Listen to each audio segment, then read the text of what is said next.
Okay, so let's get started with our first module. Our first module is product planning, and within product planning, we have about 4 or 5 videos that will get in detailed of how to start your product and service planning.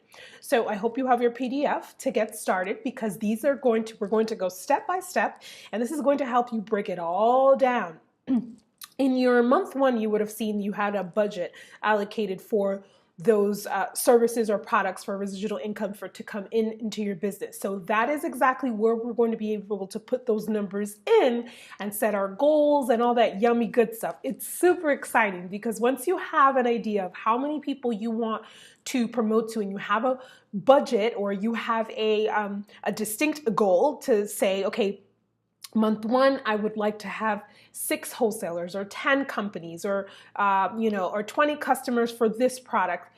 When you are concrete, set in detail for every little aspect of your business, trust me, you're going to feel good because you're going to know what you're marketing towards.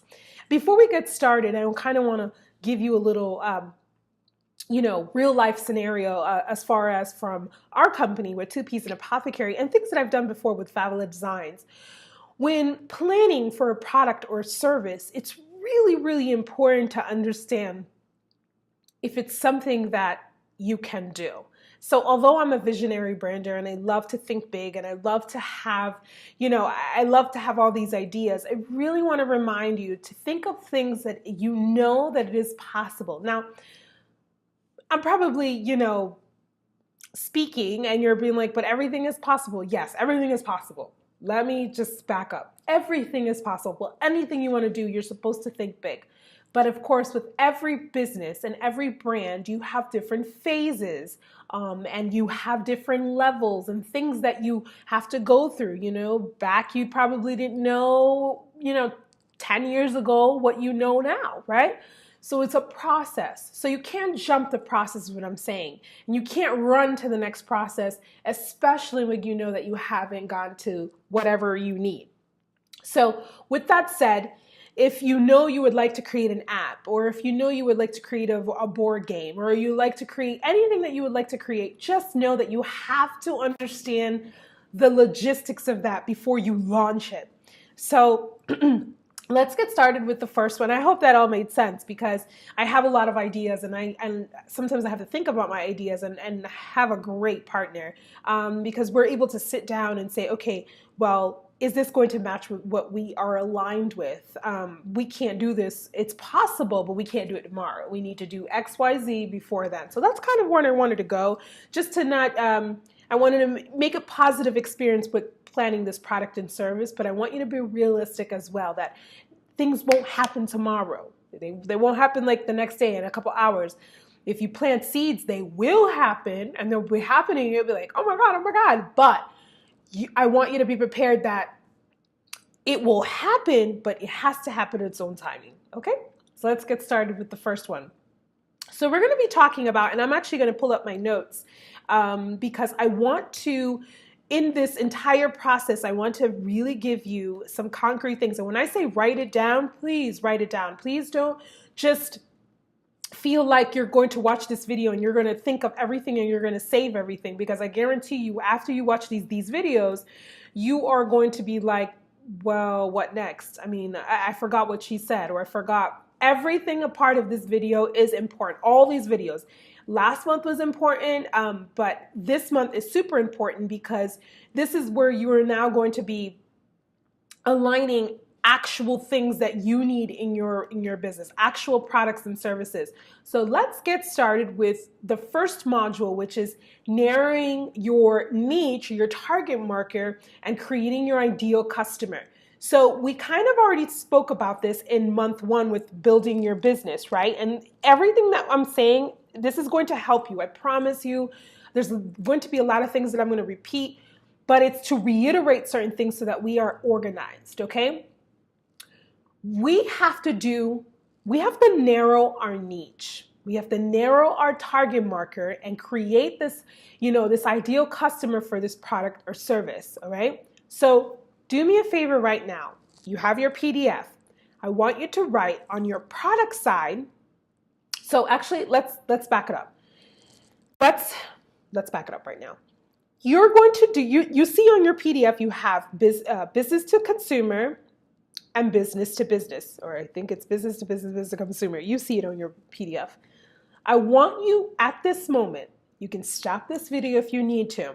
I want you to look at your niche market, and on the top, just two lines on each. I want you to write your niche market. Be very specific in your target market. You can look at your cheat sheet that you had.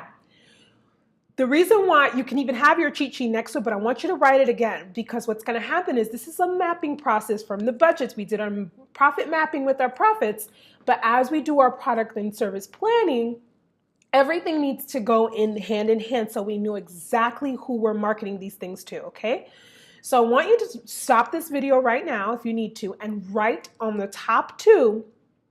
I want you to write the exact niche of who they are, okay? For your business to business overall, not a specific product or service. And I'll give you an example because you're probably like, what? I don't get it. And I can be a little confusing myself. So Two-Peas and Apothecary, our niche is people who are, one of our niche for our customers, our business to consumer, were people who buy in their home, their products that they wash dishes with, or they eat, the foods that they eat, it's natural products or organic products. They make that, like 80% of the things that they use or they eat on a daily basis is organic or natural. Okay, that's a huge part of our business to consumer. So I will put products, our niche market, 80% of their products or services are 80%, which is really high, okay? Really, really high, because yes, we have customers that don't have 80%, okay? But our repeating customers do, so we know why, right? So 80%, that's their lifestyle, that's their niche. They're always constantly looking for new ways to, new things and new ways and opportunities or products or whatever to bring in their home that are natural, organic, self-sustainable. That's our niche. They shop at the farmer's market either on a weekly basis or a bi-weekly basis. They go to Whole Foods. They don't mind spending a little bit more. They'll buy their basic necessities like toothpaste. They use Tom's. I'm just giving an example. This is how well we know our customer. They use that type of toothpaste. Their dishwashing liquids. Their pets' foods. I mean, we know our niche. So this is why that cheat sheet was going to help you that you did last month, because you need to get nitty gritty. That's our business to consumer.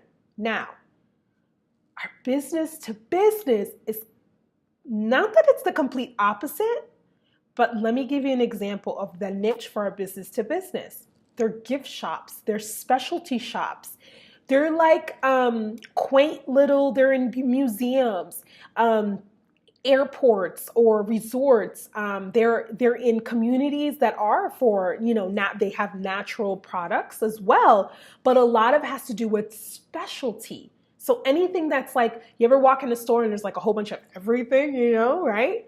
That's our business to business. That's our business to business niche. So do you see how they're kind of the same, but they're kind of really different, because you wouldn't even think about like gifting, specialty. It's all in one, rather than the consumer. It's very to the point. This is our ideal avatar, our ideal customer, remember I said, and I'm using my business as an example because I think that'll be clear. And in fashion, I can use it as well. Remember, chats on Thursday if you have questions. But with fashion, you can be very specific in the model of how people are. There are people that the way they shop is how they do certain things. They like, name brand, fine, that's fine. They love name brand, or even if they don't love name brand, but they love high-end stuff. It doesn't matter who makes it. They love high-end. And that is a certain niche. You are not going to always have that, though. I want you to be clear. You're going to have mixed customers. So like I said, we have customers that shop from us, once in a blue or once a month, or when we have a new product come out, they'll try it. But we have our die-hard customers that the minute we launch something or send our blog posts, they'll buy from us, because that's their lifestyle. They want to look for something different.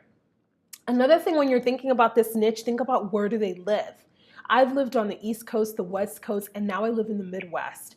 And let me tell you something. And even when I travel back to the East or the West, I'm like, wow, customers are completely different. That has a huge weight on it. So narrowing down your niche by even demographics is important.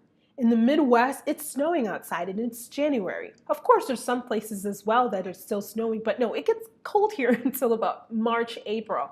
That's important because we know that fresh products are going to be in need because, it's cold outside, right? But if you're in Florida, I mean, it's all year round, it's pretty warm.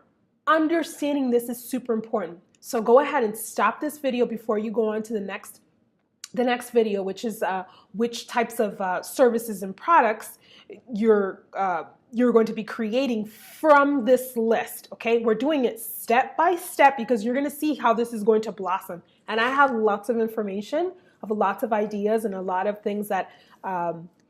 This is why I always say, like, if someone tells me, and I can come up with ideas quickly, because I'm so passionate about coming up with ways to solve a problem. And that's exactly what you're doing with your products and services, is solving a problem. Okay. Yes, solving a problem can just be looking nice. It doesn't have to be so complicated, like, end world hunger or whatever.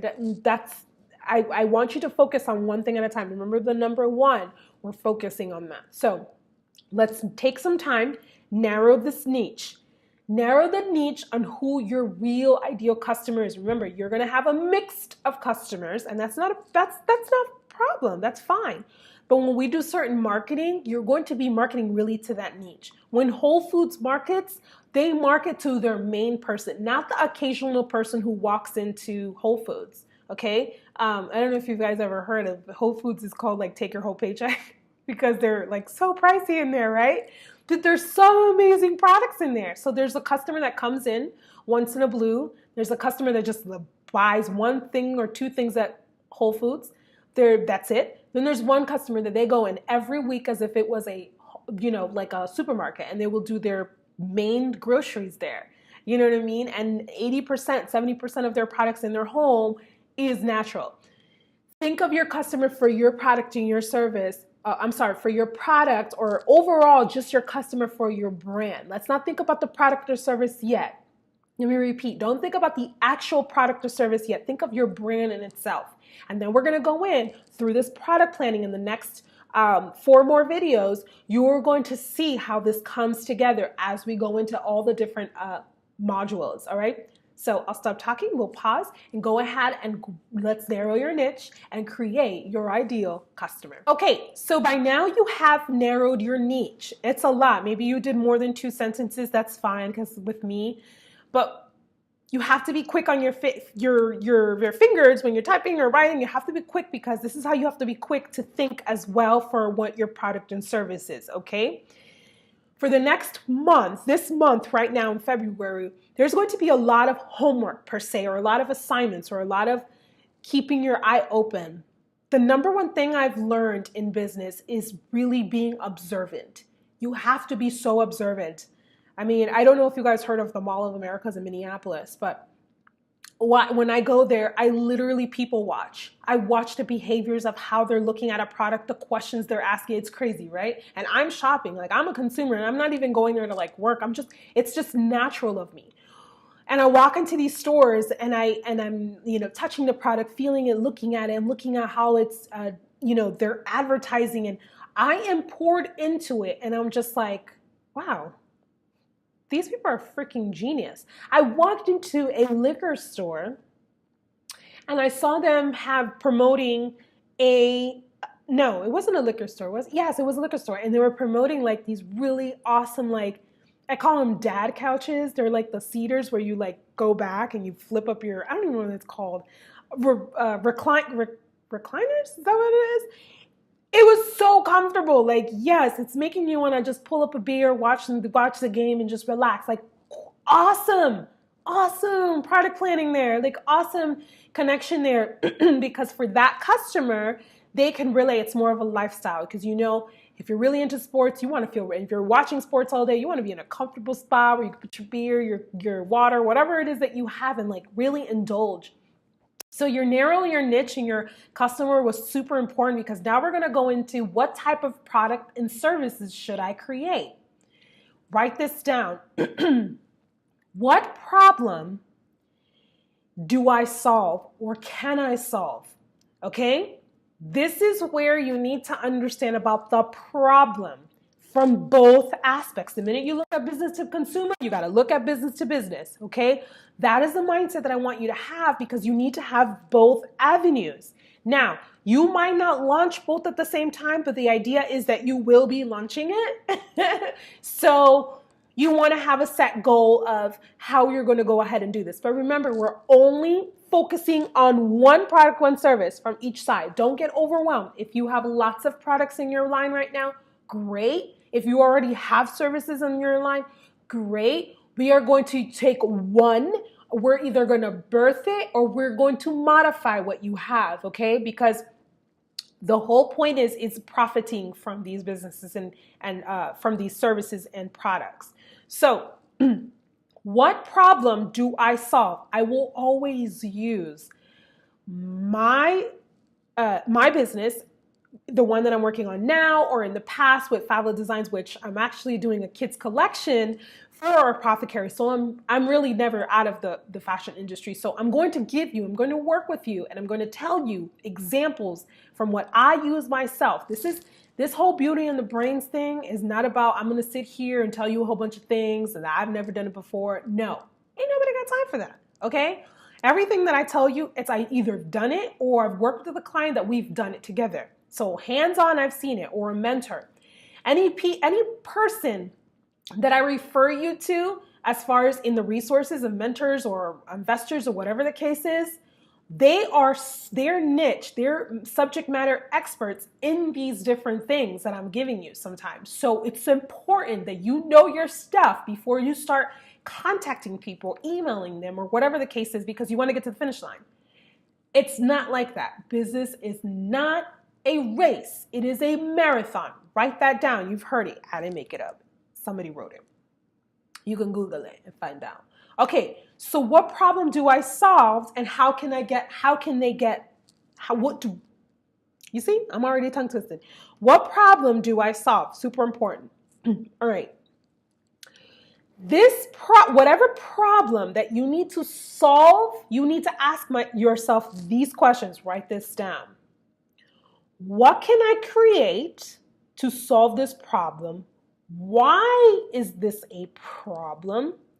How can my customers or businesses get a hold of this product? How are they going to get a hold of this product? Why is this problem growing?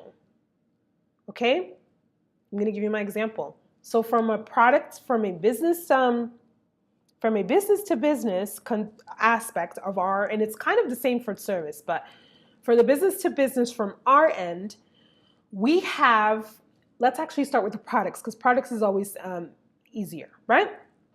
So we have our spices. They're really popular spices. The major factor of our spices is no salt. It is given. It is, and I've told you this already before, it's been said with high blood pressure and all this medical, professionals and all this stuff, that a lot of the things that we eat have salt intake. And with the high sodium, there's a lot of things that come about. Everybody knows this, right? My mother has blood pressure. Everybody and their mother has something of that. And it has to do with how we eat. The world is changing in how they eat, and it's important that people are becoming conscious. Either they're becoming vegan, vegetarian, or they're cutting back on their meat intake, or they're eating less of it or more of it to a certain extent. Whatever it is, there is a change. What there is not changing is that your health, and the change is that people don't want to not be healthy. People want to be healthy. If you ask them, do you want to be healthy? They're like, yeah, I want to be healthy. It's a priority, even if they don't know it. It is a priority, okay? Our business model is very aligned with that priority. And so any product or service that we give, the end result is, the problem is that there's a lot of ways to not be healthy, right? And there's a lot of things and temptations. And it's good to have your guilty pleasures. I mean, it's good to have a piece of chocolate here and there or whatever, but if you eat chocolate every single day, I mean, yes, I don't know how much. Everything is with a balance. So the problem that we're solving with these spices per se is that it's salt-free, but they're still freaking delicious. Like, they're amazing. I'm not saying this because I want you to buy them. I'm just telling you, like, they're really, really, really good. I mean, we just launched our new collection for this year and we're like, oh my God, these are so freaking good. They're like amazing.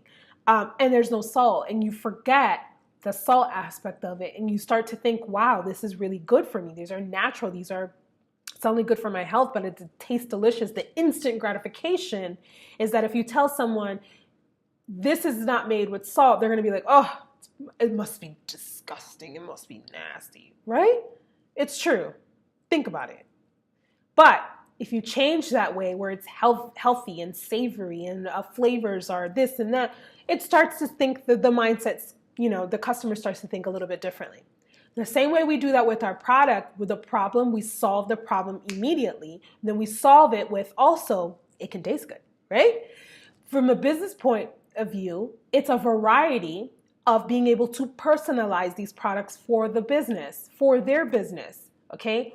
A lot of these mom and pop shops or these specialty stores or gift stores, they want a product that they don't have to feel like, oh my God, I have to buy like 1,000 of these and for it to be personalized. We can personalize products specific for them and their customers that we know that they're kind of our customers, but they're more their customers. And let me back it up and repeat this. If we're selling a product to a specialty store and we know that that specialty store is located in a demographic area where they really, really love spicy food, like hot, spicy food, we can create a product that is kind of like a personalized product for that store without having to not meet their needs or their expectations in quality, taste, and quantity, whatever it is. We have the ability of doing that. So that is the problem for that specialty store or those stores, and we can solve that problem. What is the problem that you solve? And I want you to sit down right now. If you're sitting down, if I think you're sitting down, I want you to write now, what problem do I solve and how can my customers get a hold of it? Business to business and business to consumer. So think of one product and service for each. Okay, we're only dealing with one. You can modify whatever you have, but remember, as we go into these modules, you're going to understand there's going to be some changing. So if you're modifying, there will be some changes. Now, the problem might be multiple problems, right? So if the problem is multiple, I want you to think of the top 3 multiple problems, like the top 3 major problems. Okay, so if there's multiple, like 10 or 20, because sometimes there can be, pick the top 3, but there will always be one main problem, one major problem. And the way that they're going to get it could solve the problem rather than why you're doing it. Does that make sense? I'll give you an example before you pause this video. If someone is going to be able to get your product or your service digitally, you're solving the problem already on its delivery rather than what you're solving the product. Does that make sense? So if you're giving someone a digital product for anything, it could be if you're giving someone advice. I'm just giving an example, just advice, or I'll just give you something super simple, advice of something. If you're giving it to them in a digital format, that means they can access it anytime, anywhere. However, right? They don't have to wait in the mail. They don't have to go anywhere, right? So you're automatically solving another problem that you didn't even know, which was accessibility.